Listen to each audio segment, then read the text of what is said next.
Right, well, I think we'll make a start. It's just after 3, and we have quite a lot of participants in the queue. And I'd like to welcome you to this knowledge base webinar from UK and Ireland Spill Association.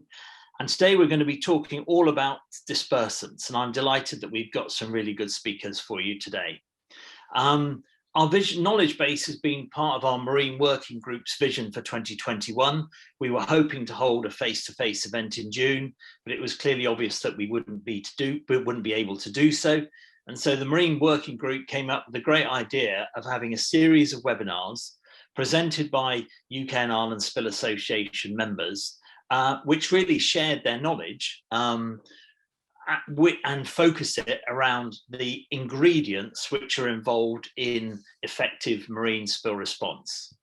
And so what we have done, this is I think the 4th or the 5th of this series, which will in the end comprise 10 different webinars.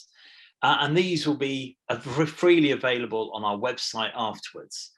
So that over time, we hope that this becomes a place where those involved or interested in spill response may come to inquire, increase their knowledge, understand what good looks like, so that they can work more safely, be compliant with relevant legislation, and ultimately deliver a better and safer service to their clients. So the webinars, these are all available after the event. I have then record them when I get the download from Zoom. So these are being recorded.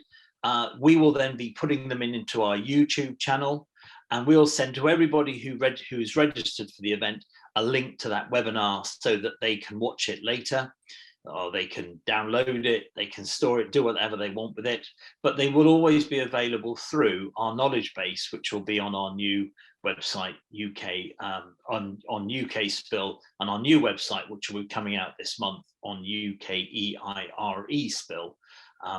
Now, we also cover articles which are in Spill Alert, and the last edition of Spill Alert, issue 20, came out last week, and that can be accessed through the website. But you'll also find lots of news which comes up on our LinkedIn feed, so make sure you follow us. And we tend to do a lot of updates, a couple of updates a week on LinkedIn.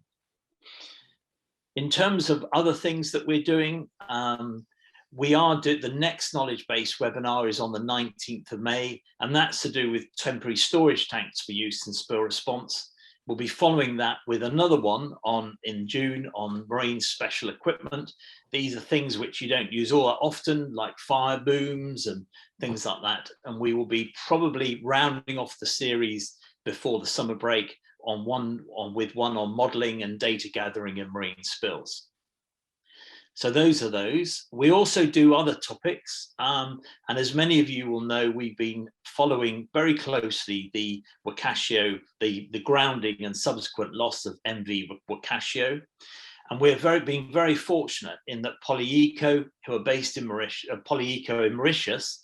Polyeco is an international company, but their staff in Mauritius have gave a very, very good webinar about a month ago on the initial response and the initial dealing with the booms that had been deployed, and how they're dealing with the waste management that arose from that.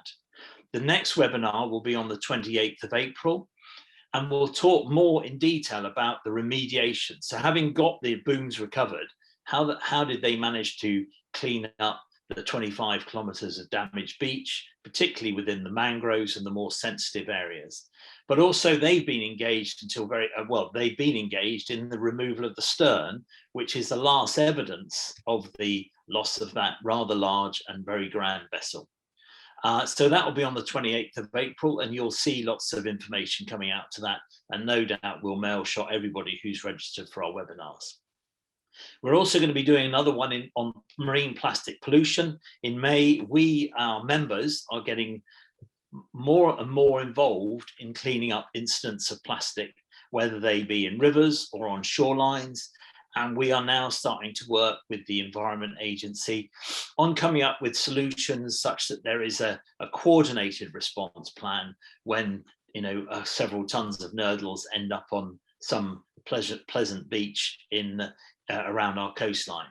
And these incidents seem to be happening more frequently, and there needs to be a coordinated response plan, which we're developing with the Environment Agency, which is great.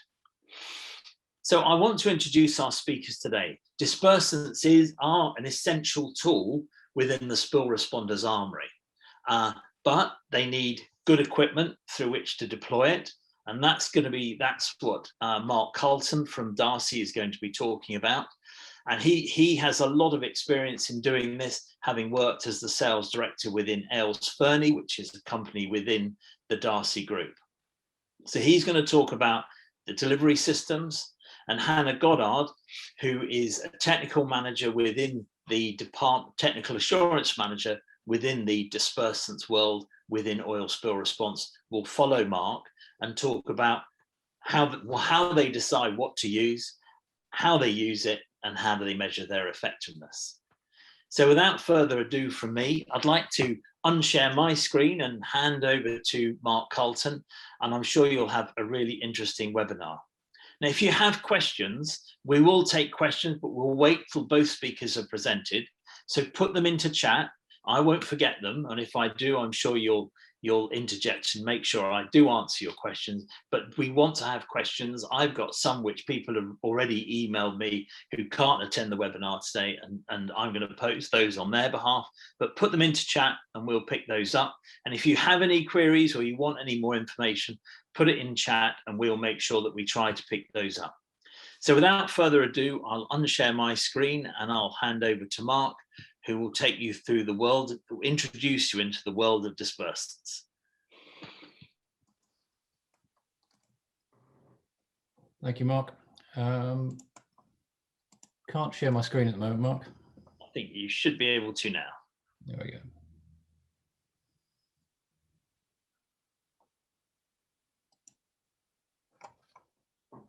There we go. Okay, good afternoon, everyone. My name is Mark Carlton. I'm the sales director at the Darcy Group, incorporating Ailes Fernie International. I just want to give you a brief introduction to the Ailes Fernie brand. Firstly, Ailes Fernie specialise in the design and manufacture of marine and aerial oil dispersant systems. For people not familiar with oil dispersant systems, generally it consists of a pump unit,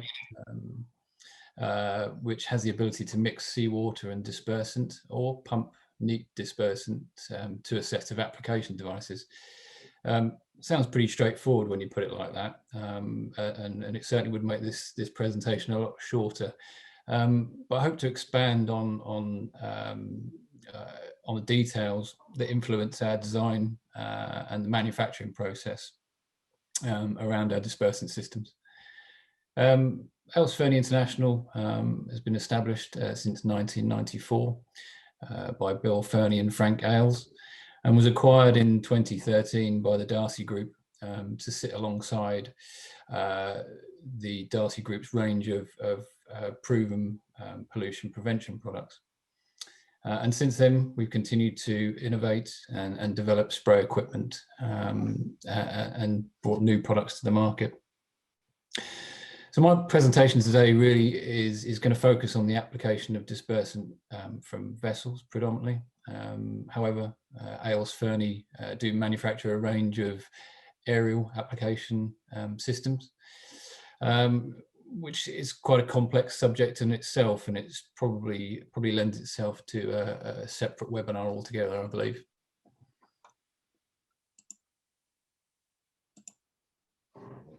Okay, so here's a synopsis of the subjects I'll be covering in my presentation today. I want to briefly touch on the role of dispersants. I'm sure Hannah will cover this subject and the science behind dispersant in more detail than I, but however, it does form a key part to the design process for us, alongside other key considerations such as droplet size, velocity targeting, and the window of opportunity. And then I'll finish off the presentation by looking at some of the solutions that are available in the marketplace. So where does dispersant sit within the spill response toolkit? As we know, there's no one size fits all strategy. The selection of the most appropriate response strategy will depend on many factors. Alongside containment and recovery and an in situ burning, the use of dispersants is considered as an effective oil spill response strategy at sea in many parts of the world.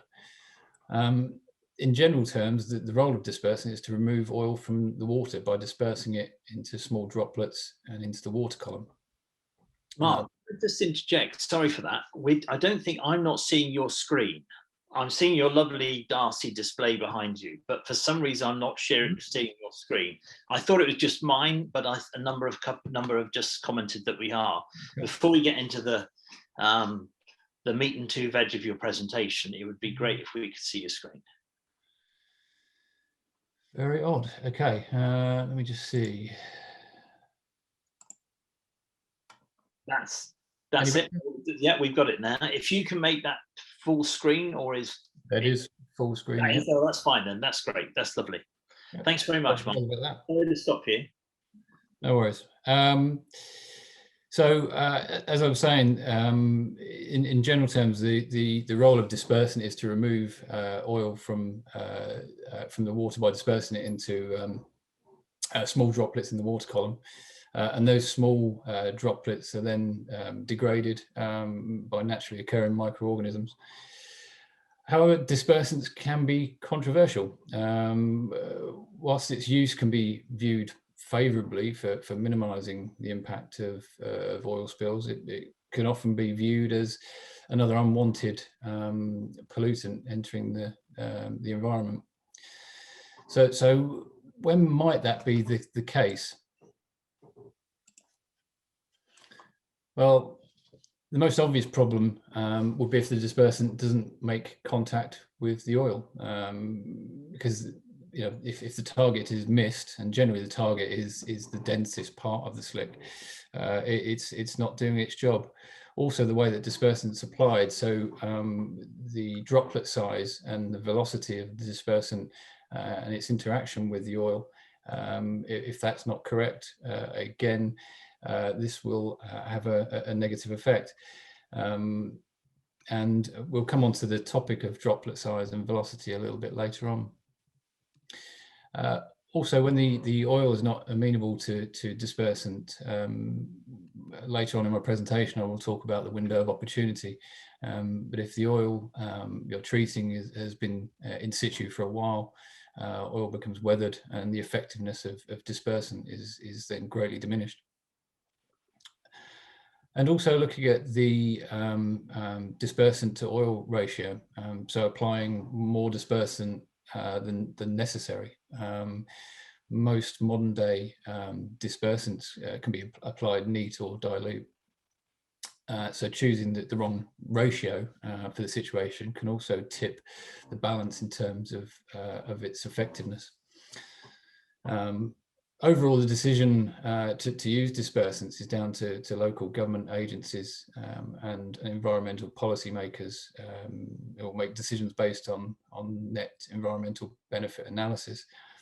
And that kind of goes full circle to what I was saying earlier on regarding, is dispersant a pollution? Is pollution? So some of the key aspects we look at from a design and manufacturing perspective are, as you can see on the screen, so targeting, looking at using the right equipment to target a spill, droplet size and velocity, the window of opportunity, and also dosing. The other thing we have to take into account is what platforms are available for us to use. So we have to take into account the type of application platforms. As you can see, there's some there on the screen. As I said briefly earlier, I'll touch on the last two options, but predominantly sort of focusing on the vessel-based applications here. So we have the dedicated vessels. So these are vessels that are generally, they have a system drawn in at design stage. So these are specific spill response vessels. We also have adapted vessels. So these vessels that are generally in service, and they may require small modifications to install a system. Vessels of opportunity, they're the real multitaskers, and generally they require something that's portable, not permanent, that can be easily set up quickly in a spill response situation and then removed when not in use.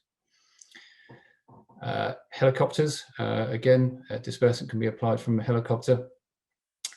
Generally, you're constrained by the underslung load capacity of a helicopter, but actually these days, we can supply a dispersant tank from 500 to 1,000 to 2,000 litres. And then finally, the fixed wing aircraft. We look at the aircraft proposed basically, and we work our design processes back from there. We look at the limitations of the aircraft and what it's capable of doing, and that really sort of focuses our design process.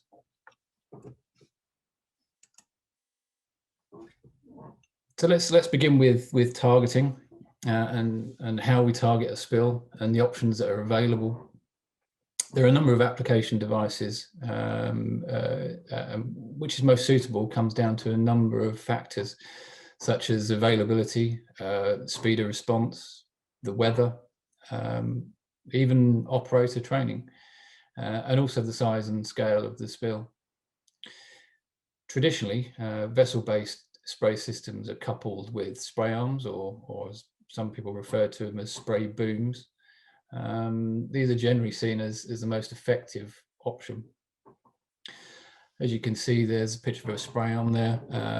They're positioned port and starboard of a vessel, and as far forward towards the bow as possible to avoid the bow wave, as the wave can push oil beyond the limits of the spray arm swath width. Also, there is the single point spray nozzles. These can be equally as effective as the spray arms in the right conditions, as well as being quick and easy to set up. And they also actually offer similar coverage rates to spray arms. Vessels and small aircraft and helicopters are most suited to handling small-scale spills.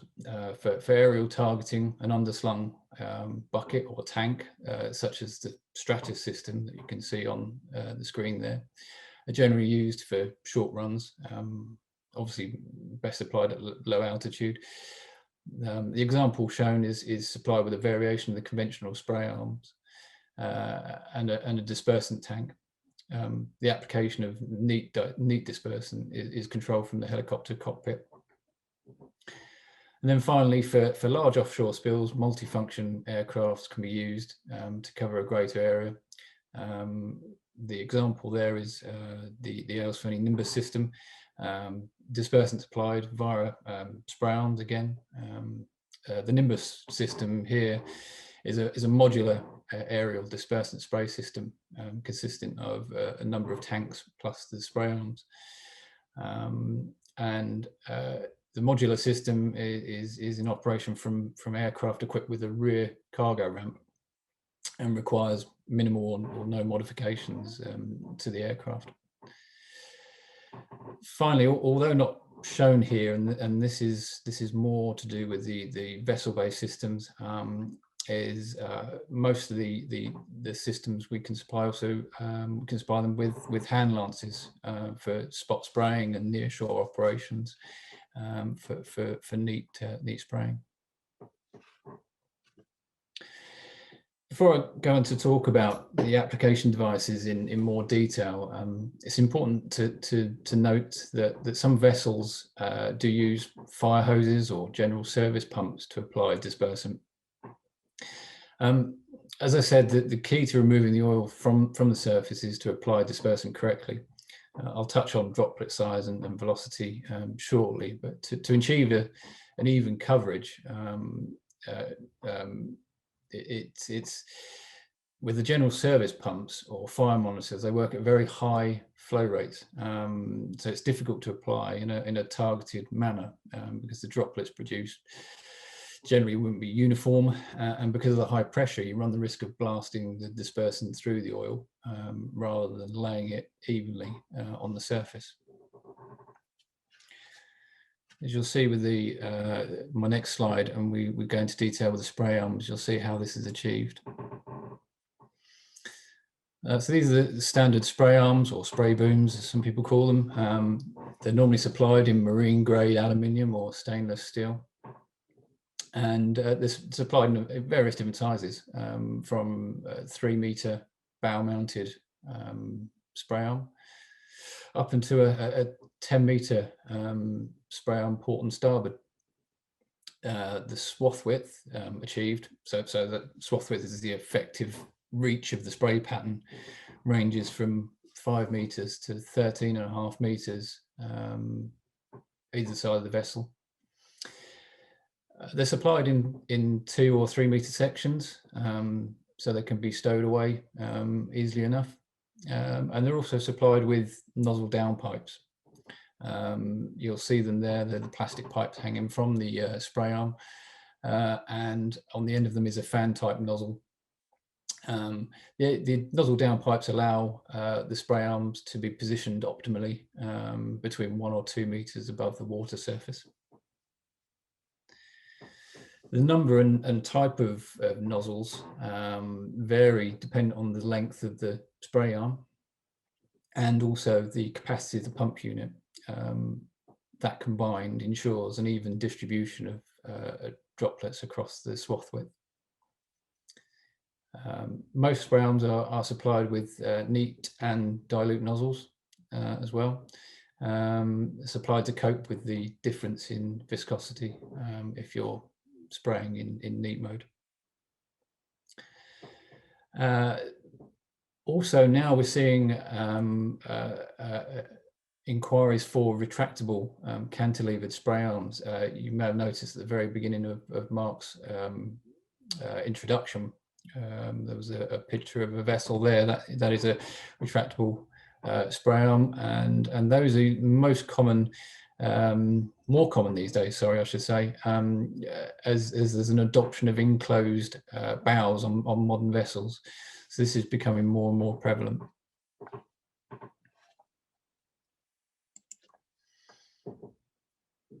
Just moving on to the single point Fido nozzles. Again, these are ideally suited for use on vessels of opportunity or vessels with limited space capacity. These are simply clamps to a handrail and connected to a hose via the pump unit or to a deck outlet. And these will enable you to spray neat or dilute as well. And the difference is these create a port and starboard plume with an even distribution of droplets, normally described as looking at light to heavy rain. But these can achieve a similar coverage to spray arms of up to 10 to 15 meters in length. There are some drawbacks. We will go through those in a little bit.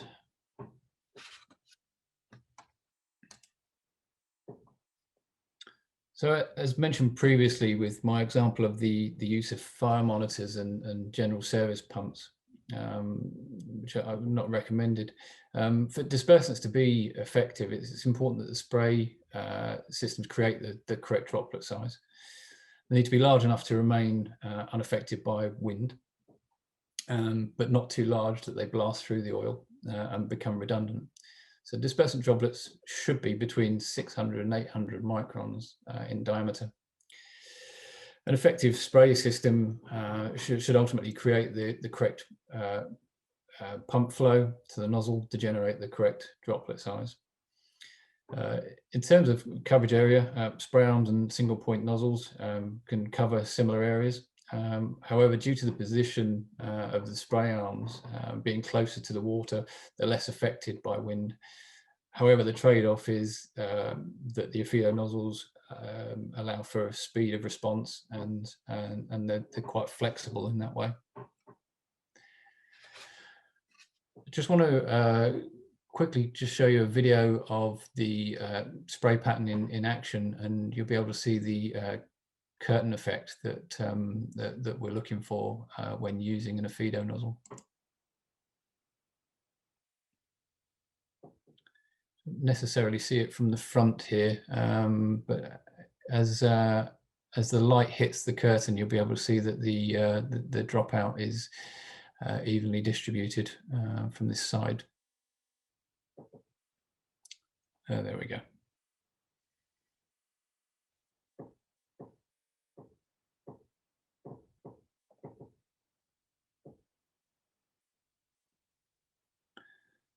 That's giving a nice even coverage there.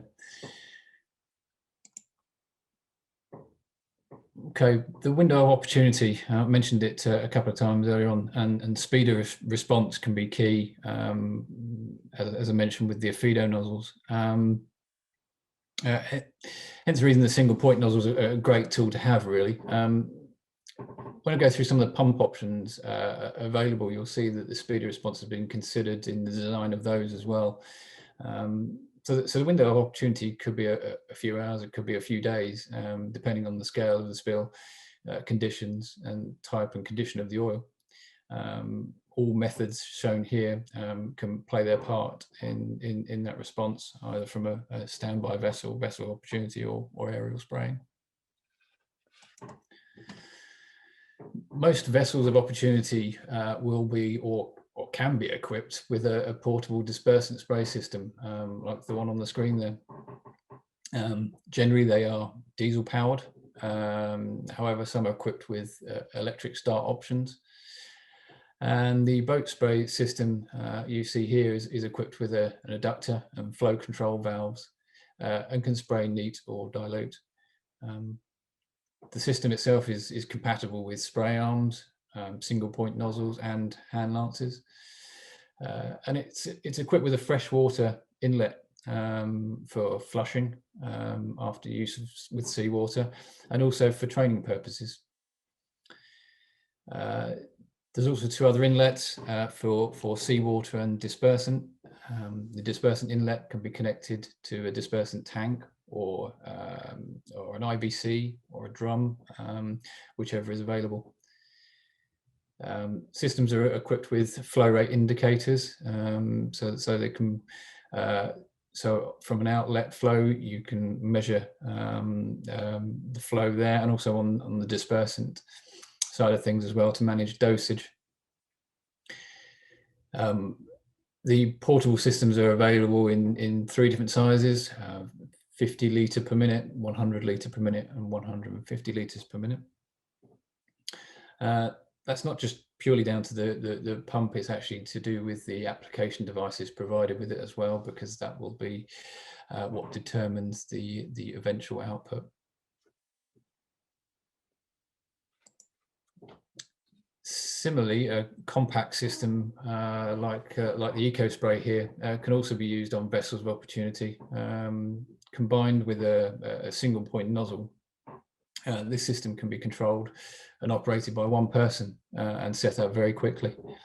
Dilution of the dispersants controlled simply from the pump unit, and you'll see on the right hand side there comes complete with instructions for use, easily accessible. What I'm just going to do is just going to show you how quickly a system like this can be set up. There's a short operational video I'd just like to go through.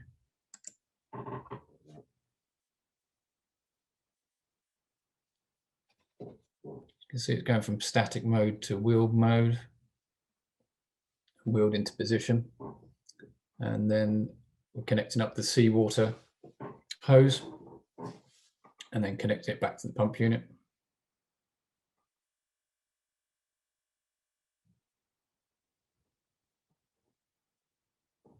Then connecting the dispersant delivery hose, then into the dispersant, and then finally we're connecting a short T-piece hose to the outlet, and then that hose will be connected to the application devices. On this occasion it's the Affido nozzles.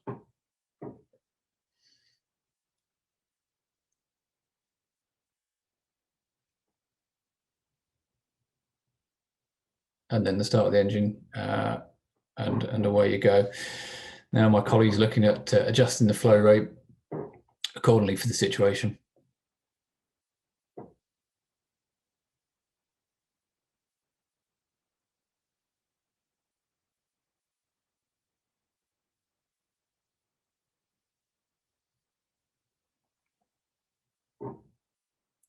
Okay, so there's one other pump unit which I haven't touched on yet, and this is really looking at the installed options available. So this is an installed electric dispersant system called ClearSpray, and these are generally found in use on dedicated vessels or adapted vessels, and they're installed down in the engine room. Similar options again to the portable versions, such as neat and dilute options, flow rate indicators, and compatible with spray arms and Fido nozzles. The pump can be operated locally via an online starter, but for anyone who hasn't been in an engine room of a vessel, it's a pretty inhospitable environment, generally hot, noisy and cramped, and all this makes it difficult to communicate to the eyes on the bridge during a spill response. So generally these are supplied with a bridge control panel, a basic stop-start function, and also a run light to let the operator know it's running. Or it can also be supplied with a full bridge control panel, which is a touchscreen panel based up in the wheelhouse, which can control flow through actuated valves on a system like this. And also allow you to measure the amount of dispersant being used to make sure it's being effective. We can also now supply a similar system, but in tablet form, which makes it a lot easier to operate and move about to view the spill situation. Again, dependent on vessel size, the pump units are available in 50, 100 and 150 litres per minute.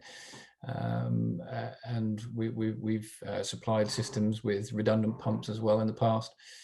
But that kind of really gives you an overview of the options available in terms of pump units and application devices.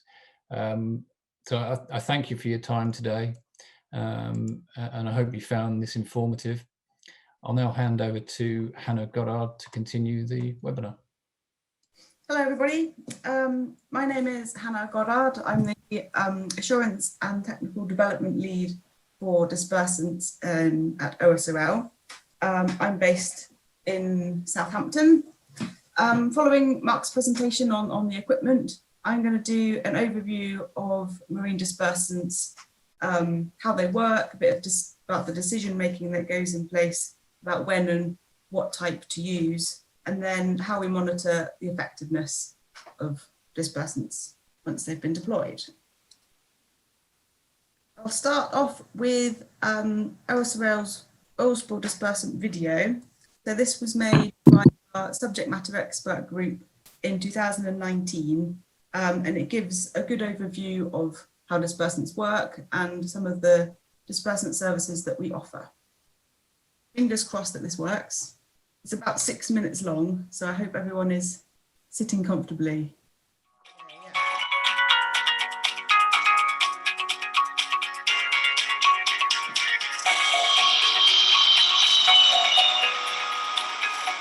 Dispersants are oil spill treatment products designed for spraying onto oil spills to enhance natural dispersion. Scientific evidence supports their use as being an efficient and effective response technique that can be used independently or in conjunction with other response activities. By dispersing the oil into the water offshore, the impact on shorelines and other sensitive resources may be prevented or reduced. Oil and water do not mix, but natural dispersion and biodegradation of oil by bacteria in water has occurred for millions of years. Dispersants accelerate this natural biodegradation. They have two main components, a surfactant and a solvent. Surfactants, as the name suggests, are surface active agents. Part of each surfactant is attracted to oil, while another part is attracted to water. Once attached to each element, the surfactant reduces interfacial tension. In other words, it literally pulls the oil and water apart. The solvent transports and distributes the surfactants into the oil. The better the solvent's penetration, the more efficient the dispersant and its action in tackling the spill. Dispersants have some of the same ingredients as everyday products, such as toothpaste, sunscreen, and cosmetics. However, they are designed to work in the marine environment and prevent oil from recoalescing. Before a dispersant is approved for use, it will have been tested for efficacy and toxicity. It's also added to a list of approved for use dispersants for the country of application. When dispersant is applied, biodegradation starts almost immediately. Oil droplets of varying sizes disperse into the top 10 meters of the water column.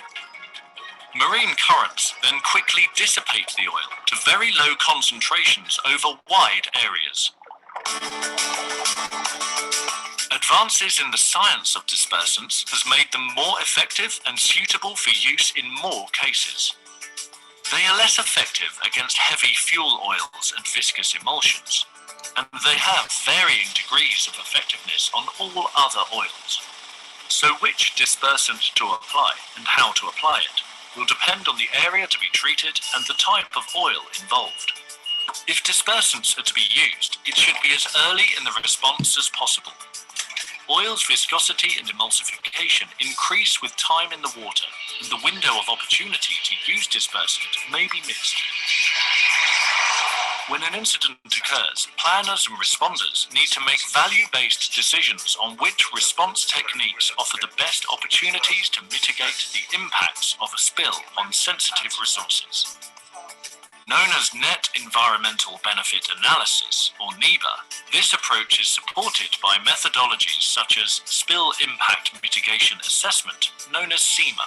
This is an objective approach to assessing the impacts of an oil spill on a range of environmental and coastal resources. It also helps prioritize the best tools and techniques to mitigate the effects. Aircraft operating over open sea can have vital advantages over surface vessels. These are speed, range, and most importantly, a significant payload in the early stages of a spill, thus making them an efficient and effective way of applying dispersants and treating oil. Light aircraft and helicoptered systems are suited to rapid deployment. Carrying smaller dispersant payloads, they are ideal for spot treating patches of oil. At sea, dispersants can be sprayed from a variety of vessel-mounted systems. A uniform spray pattern of droplets is required to minimize losses due to wind drift. Spraying should be targeted on the heaviest oil concentrations to have maximum effect. Oil spills need constant monitoring to assess the effectiveness of the dispersant being applied. Tools such as fluorometers measure the amount of oil that has been dispersed into the water column and can provide evidence of the effectiveness of the dispersant being applied. In certain circumstances, dispersants can also be applied sub-sea. The benefits of this technique include the ability for dispersants to be applied 24 hours a day in most weather conditions. Subsea dispersant can be applied at a lower dispersant to oil ratio than surface application. This is because the oil is treated when freshest and at its most concentrated. In almost all cases, regulatory approval for use of dispersants is required. Therefore, using the Spill Impact Mitigation Assessment method, the where, when, and how to apply dispersants should be agreed during the contingency planning process. These plans should be put in place by companies and local and national authorities.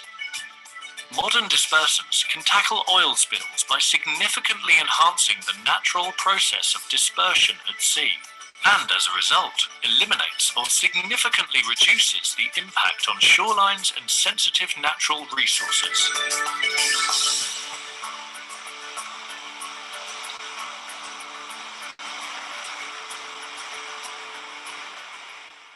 There we go.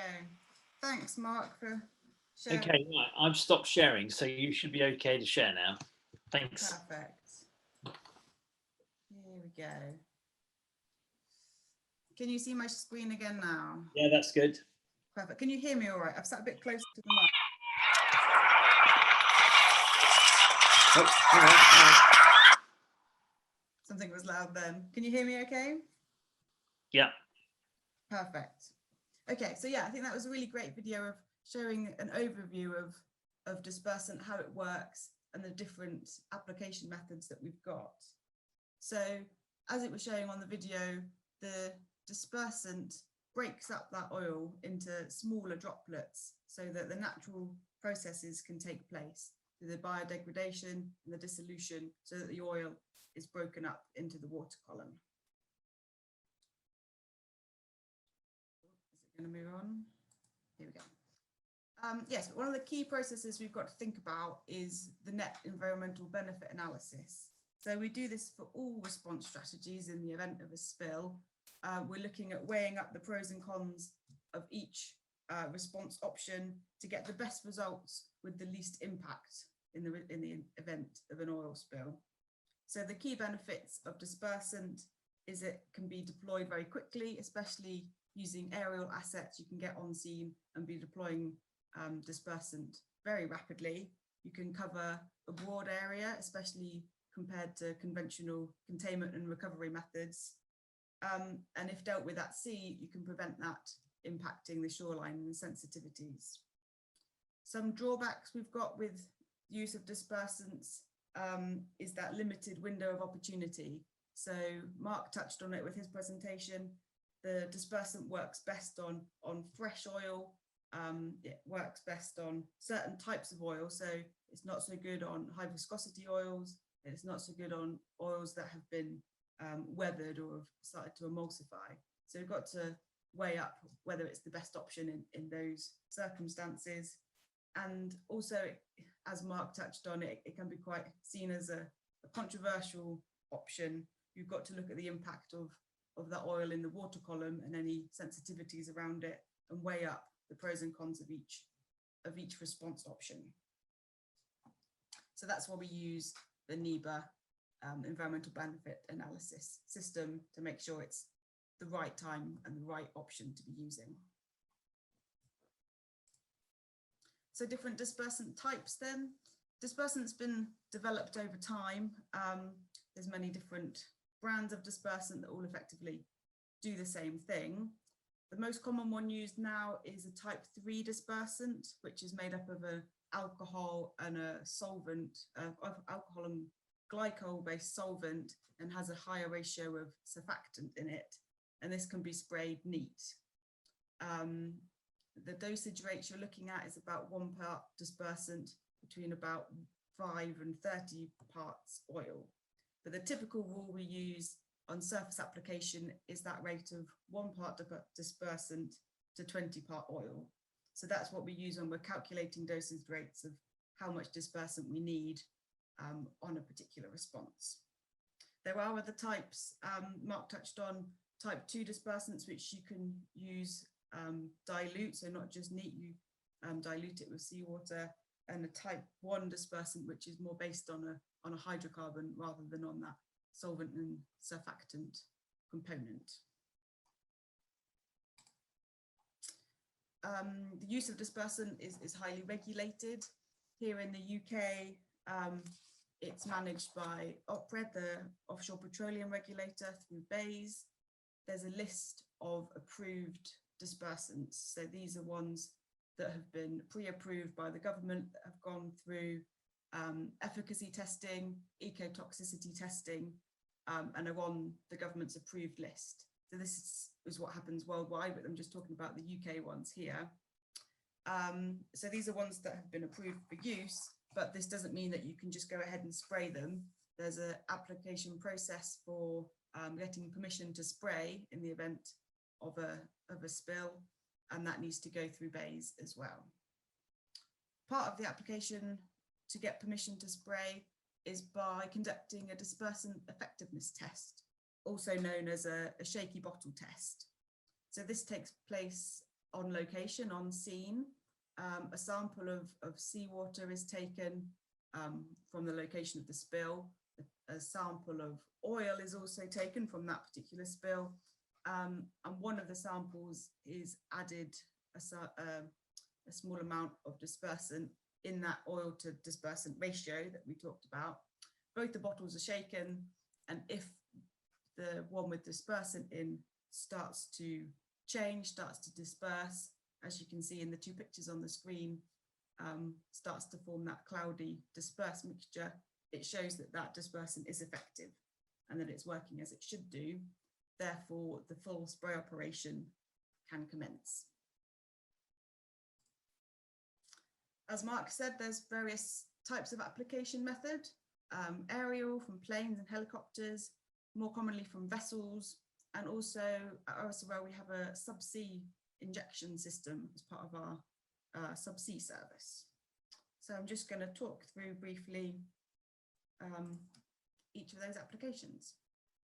So from an aerial point of view, at OSRL we have our 727 with the Dispersants system, which is the aerial application system.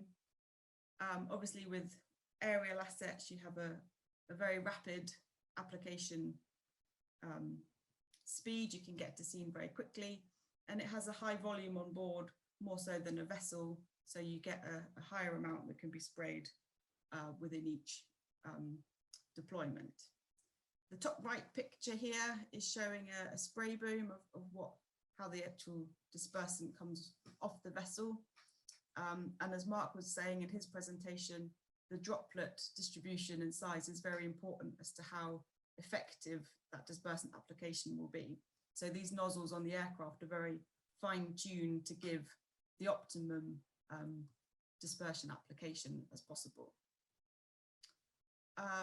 Again, as Mark mentioned, there's heli buckets that can be underslung on helicopters. These tend to be used for pinpointing small slicks or fragments of slicks with a smaller application, but can be more portable to reach those harder to reach spots. And there's also a number of small aircraft situated around the world that can do smaller applications. Looking at vessels then, and in Mark's presentation talked a lot about these spray systems, spray arms and fixed nozzles. This just gives you another idea of a few other types that we've used. So the top left is the fixed spray arms that you sometimes see. The top right is the portable set that Mark was talking about. And then on the bottom right, you can see an example of where the extension hoses have been used on a vessel that has a high freeboard, so you could get right down to the surface of the water to reach the oil without those droplets being dispersed by wind or wave action. With a video briefly mentioned our subsea service. So as part of our subsea well intervention team, we have a way of injecting dispersant at the source. So in this picture, you probably can't quite make it out, but there's basically it's an ROV that holds a dispersant injection tool, which can inject dispersant at source that's pumped down from the surface. And that can be done, I think it's up to 2,000 meters depth. So it's quite high-tech stuff, but is for specific scenarios that requires that intervention at the source. One thing we need to make sure we're doing when we're deploying dispersant is monitoring the effectiveness. So as Mark was saying in his presentation, we need to make sure that what we're applying is working. So these pictures show a visual representation of effectiveness. So that figure on the left, which is a dark slick, is showing that there's no change. So either the dispersant hasn't worked on that particular oil, or that not enough dispersant has been applied. On the far right, you can see there's a milky white plume in the water. So that's showing that the dispersant is being over applied and that there's too much dispersant in the water, so it's not being effective. What we're looking for is the coffee browny color of the center. So that's showing, like in those sample jars, that the oil is being broken up into the water column and that the dispersion process is starting to work.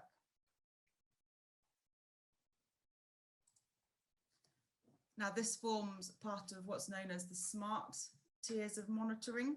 So this visual monitoring is tier 1, which a trained person can look and make a judgment on whether it's effective or not. But then to make it more technical, to make it more scientific, at tier 2, we start using some more equipment such as a fluorometer and water samples to get data on just how effective that dispersant is being, just exactly what's going on with the water column and the oil and how it's being broken up. And further to that, at tier 3, the monitoring is taking place but at multiple levels. So the bottom right picture is a piece of equipment we've recently taken on that monitors the dispersion effectiveness at different water depths. So this can be used alongside our subsea service.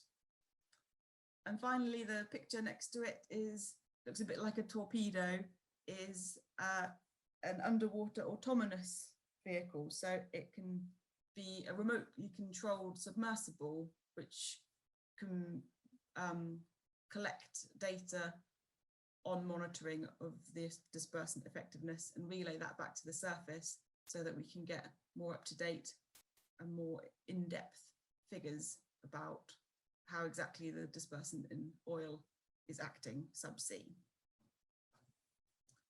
So in a nutshell, that was the summary of dispersant application. I've put some resources here if anyone was interested in some further reading. We have a field guide here at OSRL about dispersant application. We have some technical information sheets about the 3 common types of dispersant that's used, as well as some other good practice guides. And also we've had a number of webinars ourselves, similar to this series, about technical knowledge, which you're welcome to follow the link or have a look on our website, including one recently about dispersant monitoring, which leads on from what I've touched upon here. And there we go. Anyone, I'll pass you back to Mark then for some questions, I think.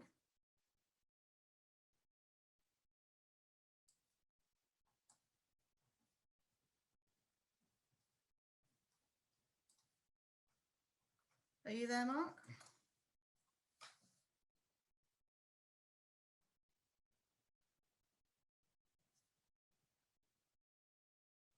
We can see your screen, but we can't hear you.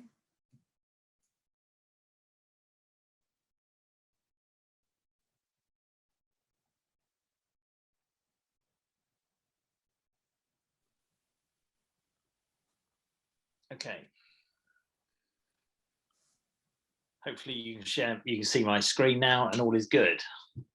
Yeah. Okay, series of questions have come in and thank you for these. I'll just get them up. Where are we?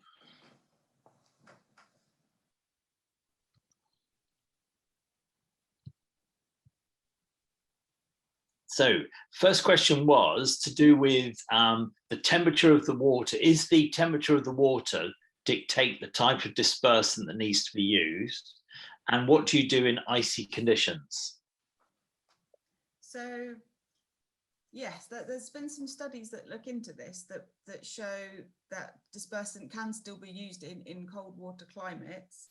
I'm trying to think now quite what their results told in terms of type, but research has been conducted that the dispersant is still efficient and it does still work in a range of of temperatures. So I think if a company was undertaking activities in a cold water climate, there is knowledge, there is scientific research out there that can back up decisions about dispersant use. Okay, that's great. And next question would be, how often are aircraft spray jets calibrated? And this I won't understand, but you will, Hannah, I'm sure. And what DSD range are they currently set for proper droplet size, assuming that the dispersants are from the global dispersant stockpile? That's quite a technical question. I'd have Yeah, to... it doesn't mean much to me, I'm afraid, but I'm sure it does to you. Yeah, we have just done a spray test where the droplet size have been tested. We ran a flight where we recorded, they measured and recorded the actual droplet sizes we were getting from the spray boom. But again, if whoever asked that question wants to get in touch, we can put them in touch with the aviation team that would know more of the detail. But yes, they are tested, and I'm sure there is a droplet size, but I'm not sure what it is. Okay, with subsea injection, how do you ensure good mixing with the oil for effective dispersion?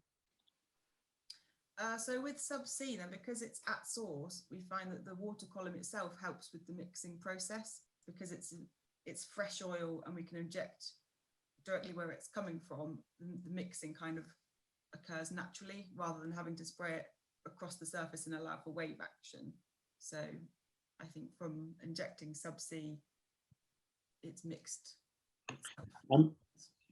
And the next one would be, are there dispersants which you use which are not chemically based? I mean, there's a question here of calcite powder or oil mineral aggregates. Not that I know of, to be honest. That the main key ones are chemical based that are on the approved lists, but there may be other technologies that are up and coming that. Yeah, I think the answer, possibly another answer to that question, is there is an approved dispersant list, and I think people need to apply if they have an innovation or they have a novel product. It needs to be trialed. The results of the trial then need to be presented into the dispersants approving authority, which I believe in the UK is the Maritime and Coast Guard Agency, as the first port of call, because they are the regulator, and they, I think, are responsible for that approval management process. Yeah, it goes through the MMO, the Marine Management Organisation. And then, yeah, thank you. Good. So is everyone clear on that? So Marine Management Authority will be involved in that, as well as the Maritime and Coast Guard Agency in the UK, for products which are used in the UK. Other questions which came with, these are the questions which I was asked to ask. When dealing with maritime spills, how does the weather impact upon the effective use of dispersants? So the sea state.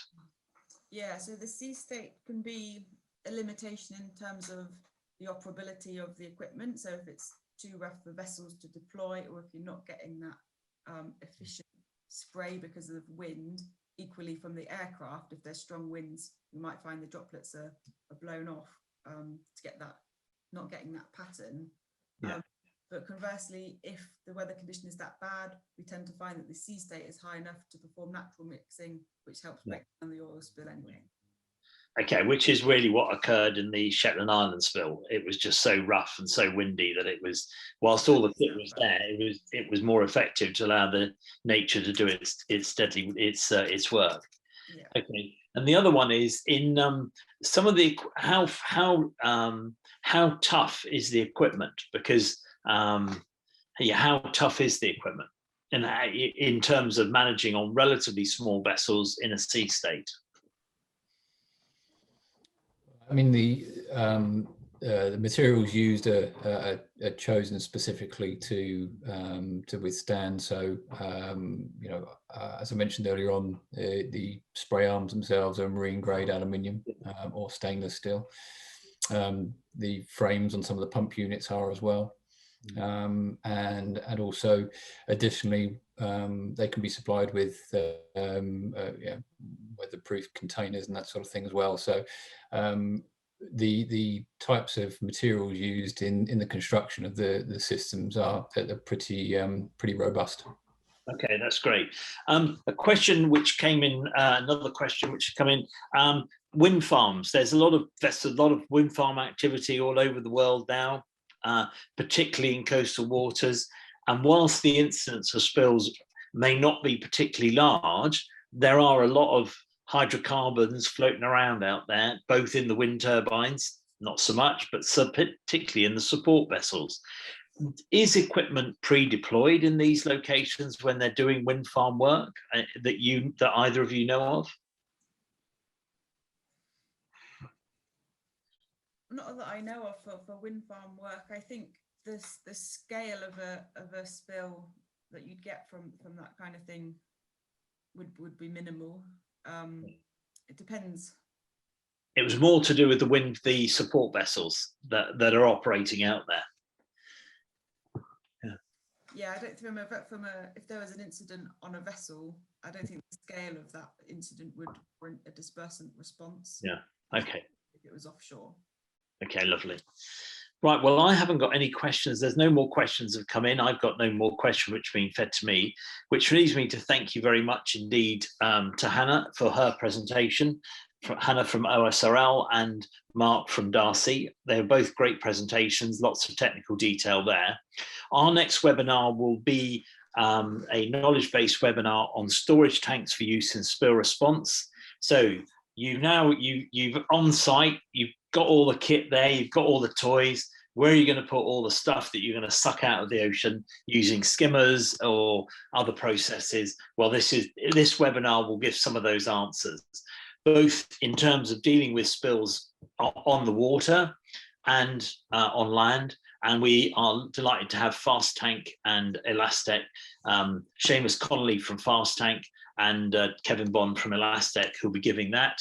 And also, don't forget, on the 28th of April, there'll be the Wakashio incident part 4, and you can register, as you've done for this webinar, through Eventbrite for that.